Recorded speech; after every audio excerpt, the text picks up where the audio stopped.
Do you realize that every day you thought you wasn't gonna make it? Do you remember them days where you thought it was absolutely unbearable and you thought you wasn't gonna endure that one? Do you know that your survival rate for every last one of them bad days is 100%? Your track record for surviving bad days is 100%. That's a fact. Your track record, you batting 1,000. You survived every hater. You survived all the evictions. You survived the firings. You survived all the trouble you ever been in. Your survival rate is 100%. 100%. Takes guts. You got to dig down deep to gut it out. Keep on going again and again and again until you make it happen, because you know that it's possible. Now, what do you do during the hard times, Les? Here's what you must do. Number one is you must have faith. Paul said you must have the faith to call forth those things that be not as though they were. Judge not according to appearances. Don't judge your circumstances and the possibilities for your future based upon what you have now and because of what's going on now. No. That's not the real reality there. What you're going through, if you're going through some hard times, it has not come to stay, it has come to pass. Come to find out, a few years later, I wasn't anywhere near that. 106 pounds less, graduate Navy SEAL training, went on to do all these other things. Looking back on that, that was me trying hard. That's why people gotta understand what is in us. We have no idea until we start trying hard. And I mean really trying hard, where you're obsessed with, hey, this is my new norm. My new norm is that, wow, this isn't always fun. It's not always meant to be fun. And that's when you know you're trying hard. If you stay in your comfort zone, that's where you will fail. You will fail in your comfort zone. Success is not a comfortable procedure. It is a very uncomfortable thing to attempt. So you got to get comfortable being uncomfortable if you ever want to be successful. I started realizing, man, just by going to war with myself every day and putting these challenges and these goals and these obstacles, these insurmountable obstacles. So it wasn't about losing 106 pounds. Me losing 5 pounds was an accomplishment.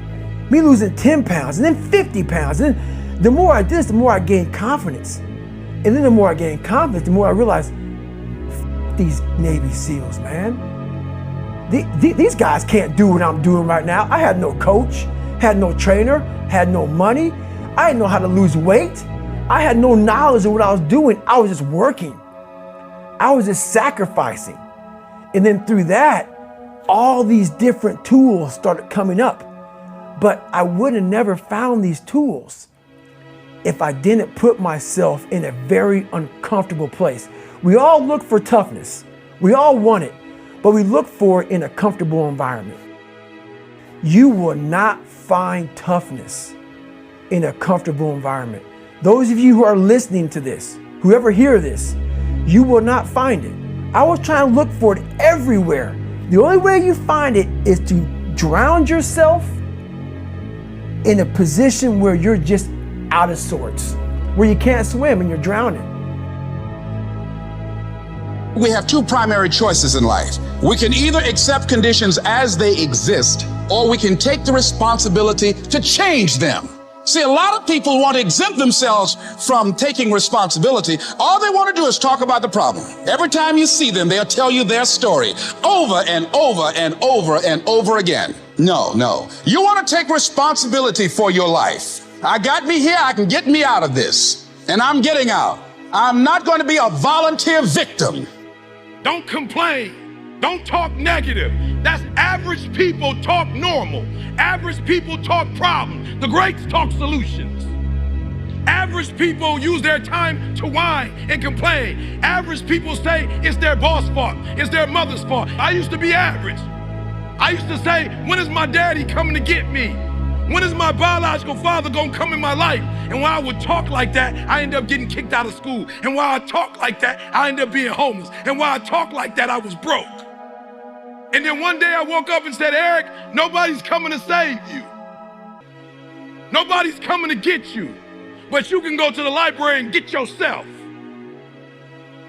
The best way to contend with problems, with issues, with adversity is action, is by taking action.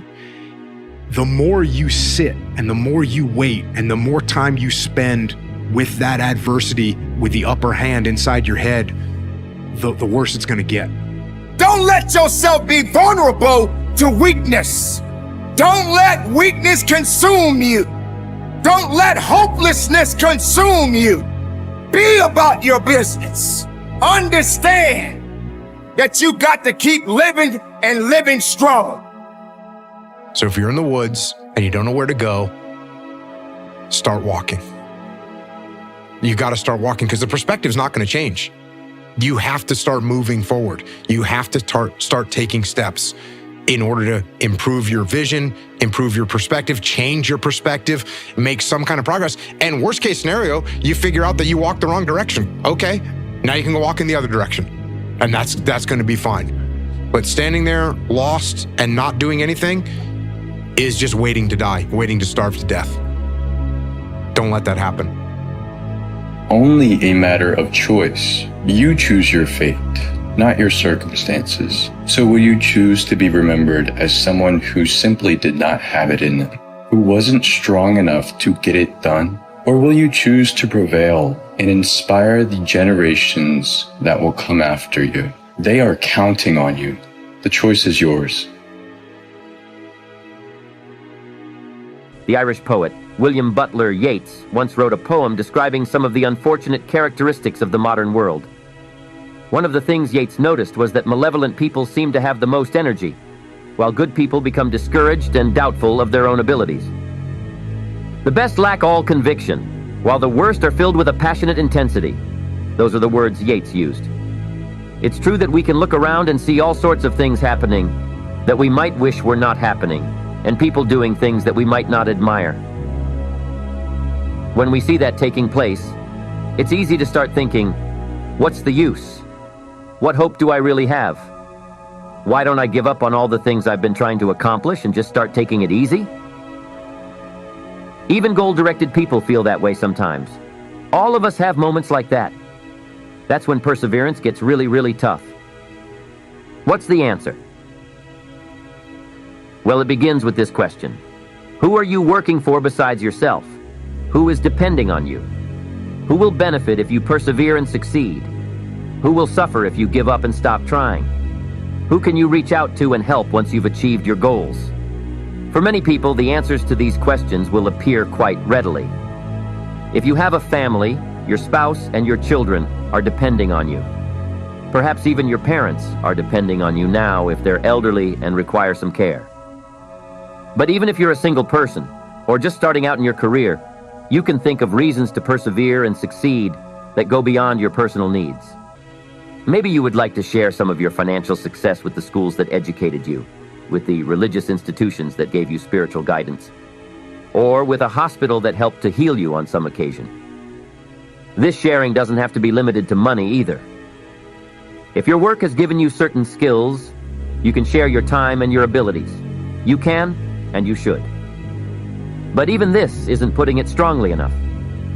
It isn't just that you'll do better if you feel you're working for others in addition to yourself. You absolutely must find reasons outside of yourself to persevere if you want to keep going when the going gets tough. Hemingway wrote, "A man alone hasn't got a chance." This means that you need people to help you in life. It also means that you need people to help. You need people who can become the real reasons for perseverance beyond material possessions or your financial success.